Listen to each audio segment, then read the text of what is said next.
This video will delve into some potentially upsetting subject matter regarding a recent case involving assault.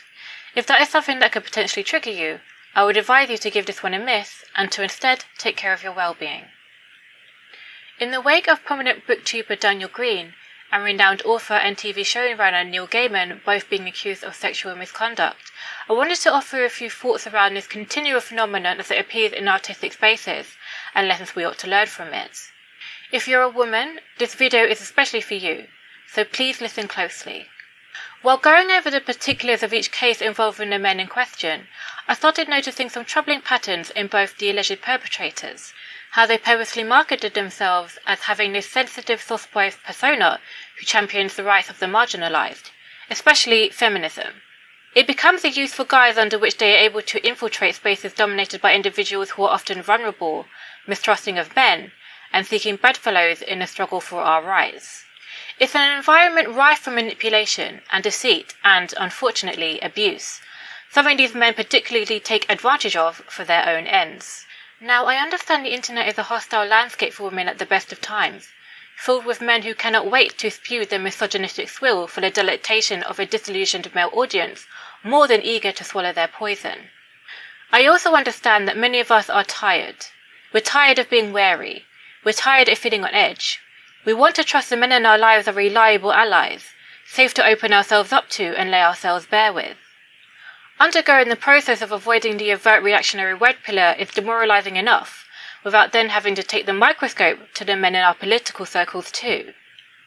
However, I must caution you against trusting every smooth-talking liberal who always manages to muster up the right buzzword slogans as being worthy of the benefit of the doubt. Particularly the ones who seem far more interested in ingratiating themselves with women than challenging their male peers.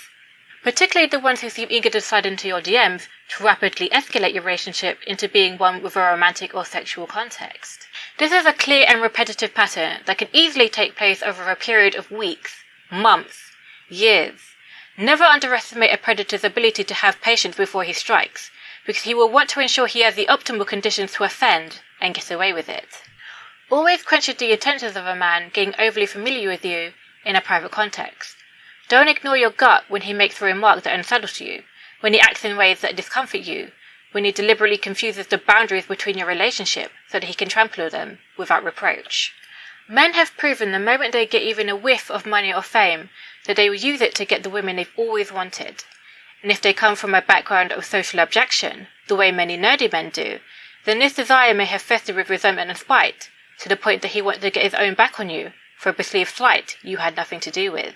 Therefore, I think it's in our best interest if we divest from the idol culture industrial complex, especially when it comes to the tiresome archetype of the so-called misunderstood male genius, who has been elevated to a pedestal beyond reproach due to his skill as an artist.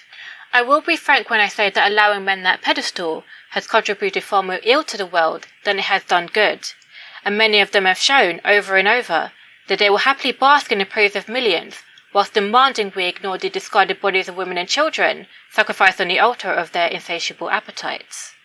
To conclude on this, I have only one request.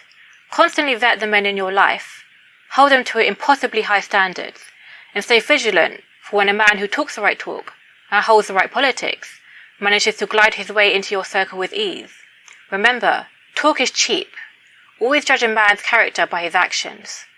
Until next time.